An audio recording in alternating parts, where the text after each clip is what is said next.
যারা এখানে থিয়েটার করতে আসে এখন, তারা আমাদের থিয়েটারের ইতিহাসটাই ভালো করে জানে না। এবার মুশকিলটা হচ্ছে কোথায় থিয়েটার করছে সেটা সম্পর্কে যদি স্পষ্ট ধারণা না থাকে, তাহলে যা হওয়ার তাই হচ্ছে। আশার ছাড়া মানুষ বাঁচতে পারে, তাই থিয়েটারটাই বন্ধ করে দিতে হয়। আমি জীবন চর্চার মধ্যে আমার গ্রান্টের টাকা ঢুকে পড়লো, তার ফলে গ্রান্টের টাকাটা ছড়ে গেলে অসুবিধা হবে। শুধু থিয়েটার চর্চার জন্য কিন্তু অসুবিধা হয় না। কিন্তু জ্যান্ত মাধ্যম সবসময় সমস্ত সময়ই প্রাসঙ্গিক। থিয়েটারই একমাত্র জ্যান্ত মাধ্যম যেটা সময়ের কথা সময় বলে। নমস্কার, থেসপিয়ান্সের পক্ষ থেকে আমি দেবাদিত্য মুখোপাধ্যায়।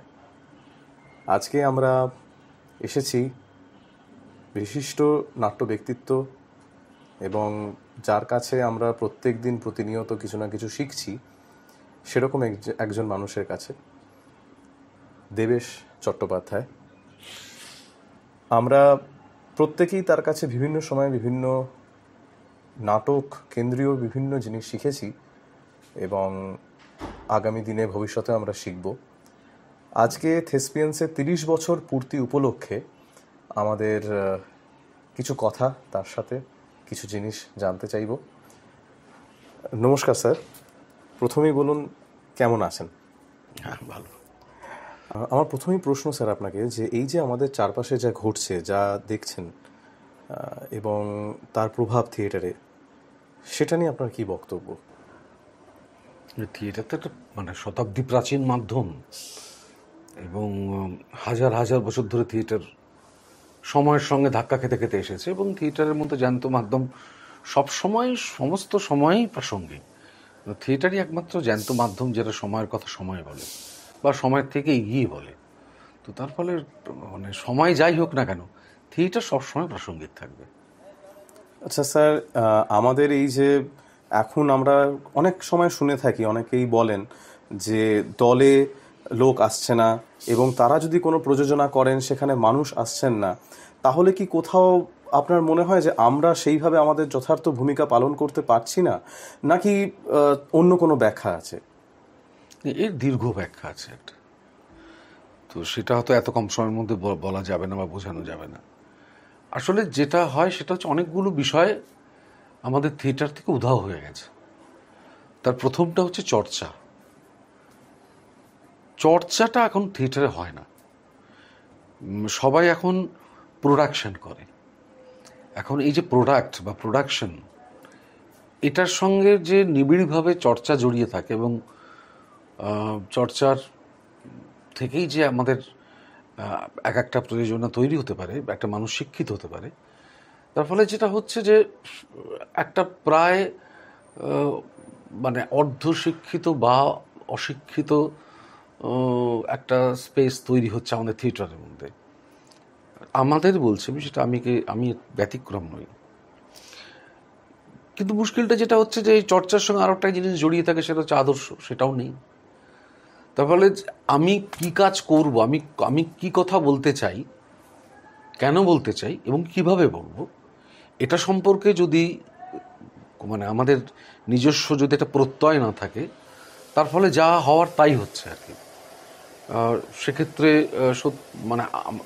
আমি কোনোদিন দলে ছেলে না কম থাকার অসুবিধা আমি পাইনি কোনো। সবসময় আমাদের দলের ছেলে মেয়ে এসেছে বা কাজ করছে, কিন্তু এই দীর্ঘ প্রায় 4 দশক থিয়েটারের সঙ্গে জড়িয়ে থাকার সুবাদে, প্রায় 40 বছর হতে চললো থিয়েটারের সঙ্গে আছি। একটা কথা বারবার আমার যেটা মনে হয়, যেটা হচ্ছে যে যত দিন এগিয়েছে তত বোধহয় আমরা খুব চটজলদি সাফল্যের দিকে এগিয়েছি। আমাদের সেই ধৈর্য বা স্থৈর্য বা চর্চা কোনোটাই আমাদের মধ্যে ততটা প্রাসঙ্গিক হয়ে ওঠেনি বা আমাদের ততটা সামনে এগিয়ে আসেনি, প্রায়োরিটাইজড করে। তো এইটুকু বলার আপাতত। এরপরে এর কারণ আছে, কেন আছে, এর একটা ঐতিহাসিক কারণ আছে, সামাজিক কারণ আছে, রাজনৈতিক কারণ আছে। এগুলো অনেক ডিটেলে বলতে হবে। আমাদের থিয়েটারের ইতিহাস বলতে হবে, যে কিভাবে আমাদের থিয়েটারে এক সময় আমাদের থিয়েটারটা, আমাদের বেশিরভাগ যারা এখানে থিয়েটার করতে আসে এখন, তারা আমাদের থিয়েটারের ইতিহাসটাই ভালো করে জানে না।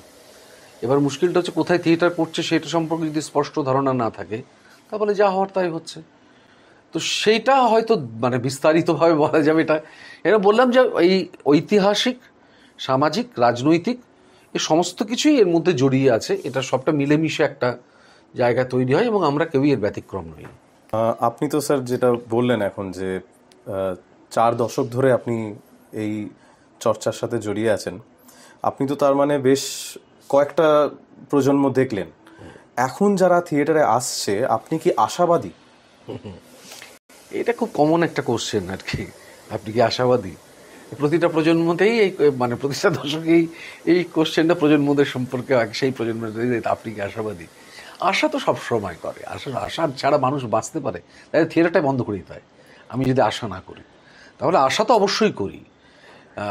ওই আমি আশাবাদী, সবসময় আশাবাদী, কারণ আমার থিয়েটারে একটু তারুণ্যের জোয়ার থাকে বা তারুণ্যের প্রভাব থাকে।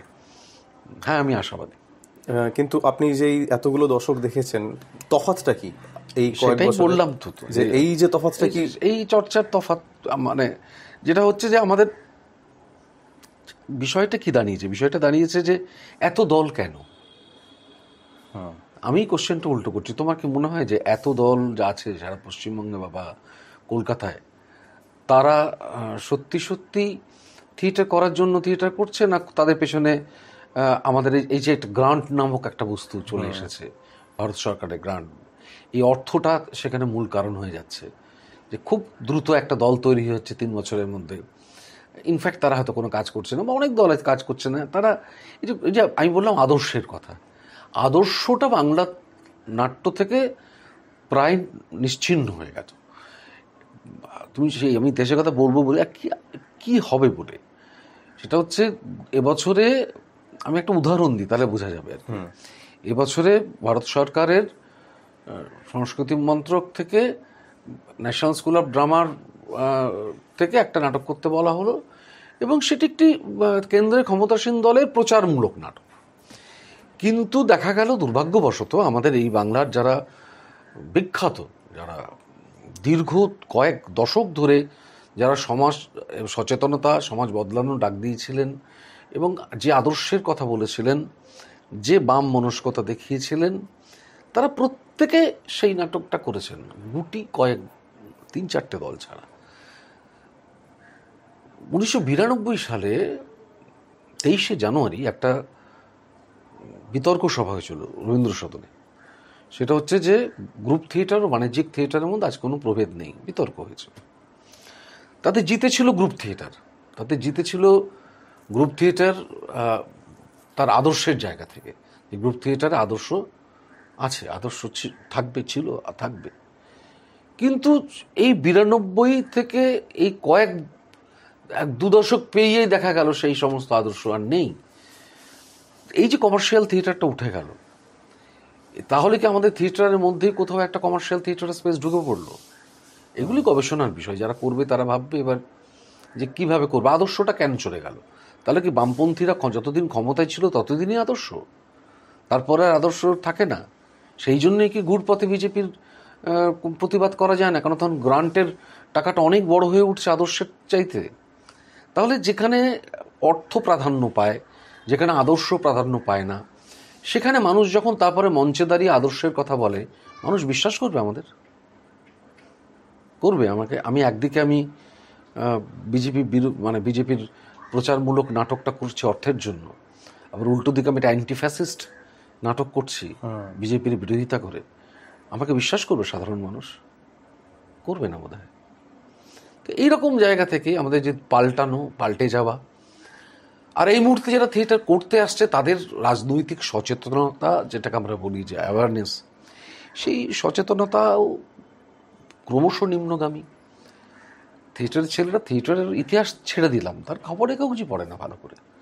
তো তার ফলে সারা পৃথিবীর ইতিহাস, তার নিজের জায়গার ইতিহাস, চারপাশ সম্পর্কে স্বচ্ছ ধারণা, সেটার বদলে ওই একটা কোথায় কি একটা মানে উদাহরণ মেটাফর হিসাবে বলতে পারি যে আমরা কচুরিপানার ফুল দেখতে খুব সুন্দর হয়, আমরা ঘর সাজাই না কেন কচুরিপানার ফুল দিয়ে? আমি দেখিনি কাউকে ঘর সাজাতে, কেন? আমার আবার মনে হয় কারণ জমি নেই বোধহয়, মাঠও ভেসে বেড়ায়। এই যে কোথাও একটা ফুলকে রাখতে গেলে তার জমি লাগে, তার মাটি লাগে। বেশিরভাগ নাট্যকর্মীরা তুমি এখন দেখবে তারা ভেসে বেড়াচ্ছে, ভাসমান। এ দল থেকে সে দল ভেসে বেড়াচ্ছে, অথচ এটা একটা গুরুমুখী বিদ্যা। যাই শিখুক, 1% শিখলো, সে গুরু কোথায়? আমরা যে নিজেদের গুরু বলে দাবি করছি, আমরা কি সত্যিই সেই অর্থে গুরু? আমাদের শেখানোর যোগ্যতা যারা শিখছে তারাও তো তাহলে একই রকমভাবে ভেসে বেড়াচ্ছে। তার ফলে একটা কবিতা ছিল সুধীন্দ্রনাথ দত্তের, যে ফাটা ডিমে আর তা দিয়ে কি ফল পাবে, মনস্তপেও লাগবে না ওতে জোড়া, অখিল ক্ষুধায় শেষে কি নিজেকে খাবে, কেবল শূন্যে চলবে নাগাগোড়া। একটা শূন্য, একটা ফাটা ডিমে বোধহয় আমরা তা দিচ্ছি। সেখান থেকে আমরা কি করে ভাববো যে আমাদের একটা বড় কিছু জন্মাবে? স্যার, এই আপনি একটা কথা যেটা বললেন গ্রান্ট সম্বন্ধীয় যে সমস্যাটা, সত্যি এটা একটা খুব বড়, হয়তো আমাদের এই সমাজে একটা খুব বড় চোখে আঙুল দিয়ে দেখিয়ে দিল। এই বিষয়ে একটা তর্ক আমরা খুব শুনেছি, অনেকের কাছেই সেটা দেখেছি, ঠিক বা ভুল সেটা তো পরের বিষয়, কিন্তু কথাটা যেটা বলেছে যে অর্থ ছাড়া কি করে করব, বা অর্থ ছাড়া আমরা আমাদের পক্ষে কি নাট্যচর্চা করা সম্ভব? এবার যদি আমরা না মেনে চলি তাহলে তো অর্থ বন্ধ হয়ে যাবে। এইটা আপনার কি মত, যে অর্থটাই কি সব, মানে আমি একটা কথা বলি, সম্ভব? সেটা হচ্ছে যে আমি আমার উদাহরণ দিব। আমি তো করিনি ওই নাটকটা, বা আমাকে বিজেপি সরকার আমার গ্রান্ট কেটে দিয়েছে, 1 নম্বরে আমার নাম আছে, তাদের গ্রান্ট বন্ধ করে দিয়েছে, তার মধ্যে 1 নম্বরে আমার নাম আছে। আমি তার জন্য খুব আনন্দিত। আমার মেজর থিয়েটার, আমি গ্রান্ট পাচ্ছি কবে থেকে, আমি থিয়েটার করছি কবে থেকে? আমাকে গ্রান্ট পেয়েছি আমি 2012 সাল থেকে 2020 সাল পর্যন্ত। আর তার আগে আমরা থিয়েটার করিনি। আমি তখন হয়তো জিনিসপত্রের দাম কম, সব না, জিনিসপত্রের দাম দিয়ে থিয়েটার হয় না। আমি তো বারবার করে বলছি, থিয়েটার করতে গেলে অর্থ লাগে, কিন্তু অর্থের জন্য থিয়েটার নয়। থিয়েটার এমন একটা মাধ্যম, যে মাধ্যমটা তুমি তোমার থিয়েটার করার জন্য অর্থ লাগে। সেই অর্থ কিভাবে করবে ভাবো, বিকল্প ভাবো, কিভাবে করবে তার পদ্ধতিগত ভাবো।